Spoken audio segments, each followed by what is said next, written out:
What's up, YouTube? My name's Caleb Crawford. Welcome back to the channel. This video is going to be the 5 things that I do to improve my trout fishing success in the summertime.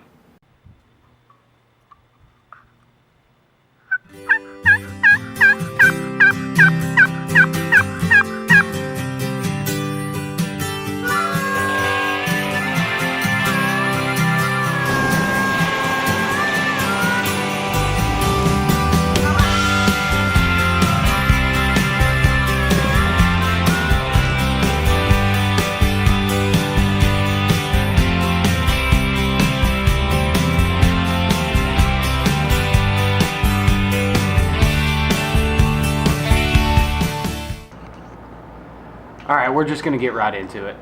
First things first, get high. I'm not talking about the smoky here, I'm talking about elevation. Up here in the mountains, you got to get above 2,800 feet for the water temperature to be right. We're going to touch on the water temperature here in just a minute, but all those high mountain streams, the backcountry streams, anything that's spring fed, and your low stuff, anything that's a tailwater that's fed out of the bottom of a dam. So some places like the Tuckasegee, the Nantahala is good year-round pretty much. I don't think it ever gets above 65 degrees because of where it comes out of. The lake that runs out of, it's high elevation. That water stays pretty cool and the water comes out of the bottom. So that's what you want to look for in your water. Above 2,800 feet or something that consistently stays below 65 degrees. Alright, the second thing, match the hatch. I know you've probably heard it a million times. You gotta match the hatch. You gotta see what's out there. You gotta see what's in the water. I don't take a screen with me. Probably should. It would probably help, but my setup is so minimalistic to be able to take my camera gear with me to document my adventure that I'm not going to take a screen with me. And most of the time that's for your emergers and your dry flies. Most of the time I'm flipping over rocks because I'm a nymph fisherman. I really like fishing nymphs. I've always had a lot of success. I'll tie them in different ways to maybe be kind of an emerger or something like that, but most of the time it's just your standard nymph patterns. I'm making a video right now on what nymphs I use the most often that just absolutely work, so keep your eyes open for that. Number 3, time. The time that you go is crucial. First thing in the morning, last thing in the evening. That's when your water temperatures are going to be in that magical range between 55 and 65 that the trout just love.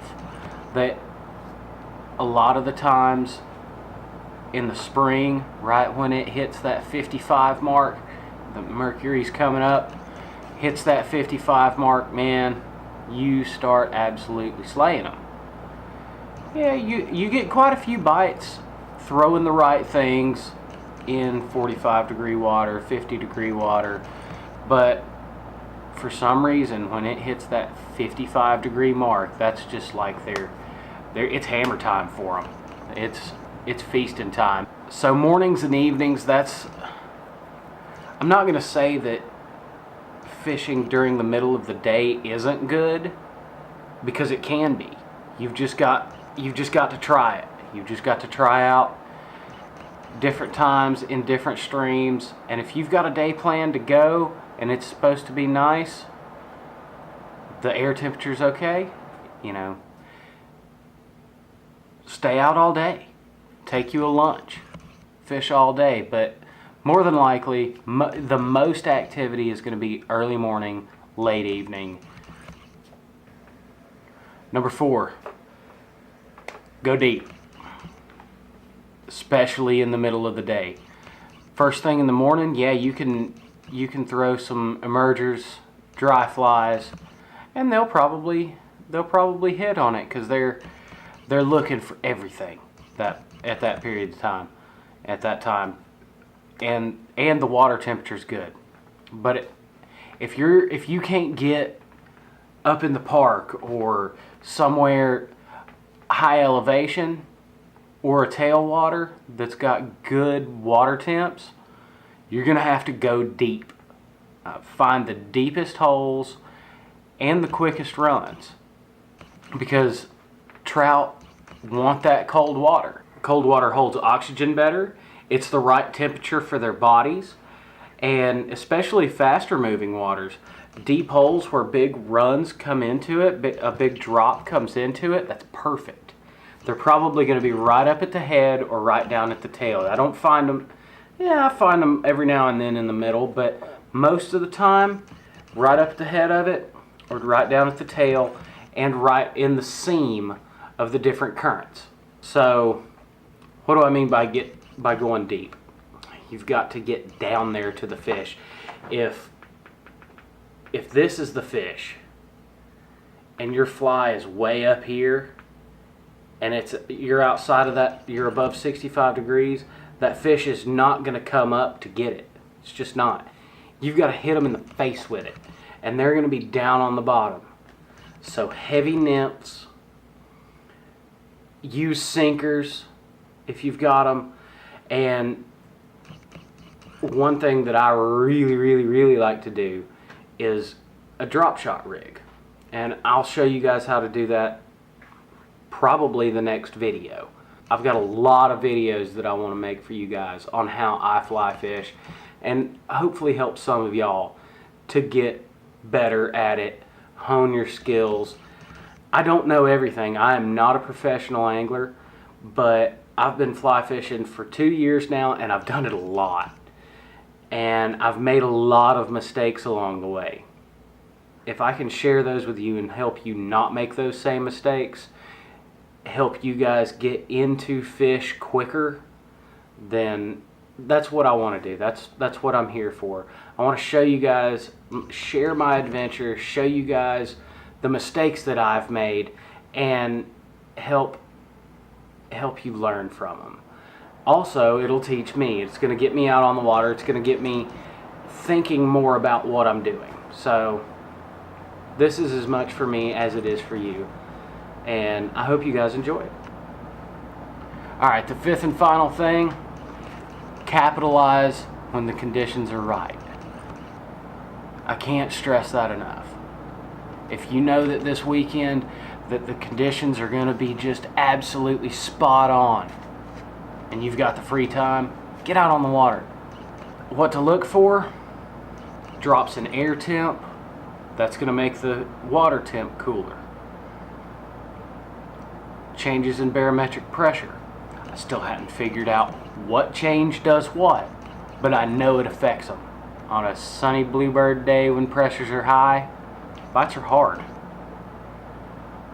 When the barometer drops, it seems to change a little bit for the better, just from what I've seen.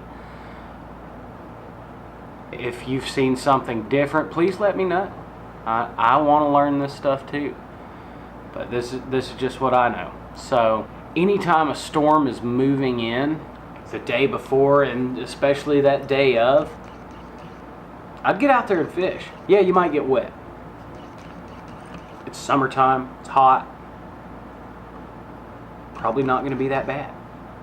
Especially right after it starts raining and that water gets just a little stain to it. Because most of the time I'm fishing in crystal clear creeks. Most of the time I'm fishing in crystal clear creeks. Say that 5 times fast. That one's a tongue twister. But yeah, most of the time I'm fishing in those clear creeks and it just gets a little bit of stain to it. And I have seen it just set on fire with the fish. Just about every well-placed fly will catch a fish when the water just gets a little bit stained. I don't know why, but I saw it the first time when I was a kid and I was amazed, and every time it started raining and I was fishing, I just sat down for a minute, let it get a little muddy, and started busting them. So that's it. That's all I've got for you guys. I'm going to show a few clips of last weekend. I went to Cherokee to go try to catch some big ones, and ended up catching one. Not my personal best, but it was a good fish. It was a real good fish. And then something pretty funny happened to me. So watch it till the end. Just watch till the end and you'll see what I'm talking about. Also, I saw a ton of elk down there. Got some of them on camera, and I'm gonna share that with you guys. So hope you guys enjoy these clips from me fishing in Cherokee. I hope these tips help you out. If there's anything else that you'd like to see, let me know down in the comments, and I will see you guys on the water next time.